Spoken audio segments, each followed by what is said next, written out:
All right, for you guys, you're going to first read this passage 3 times, remember, and then you're going to use the passage to answer the questions. Here, you're going to read the words and draw a picture to illustrate the words. For example, I see a cupcake here, so I'm going to draw a picture of a cupcake.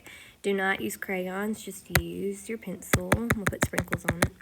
All right, and then for the last sentence, is to write the root word of the following. For example, the root word of shopped is shop. So the root word for jumped would be jumped without the ed, so it would be jump.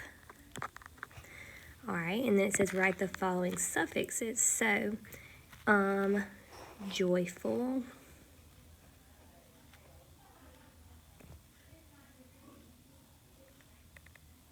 would be full.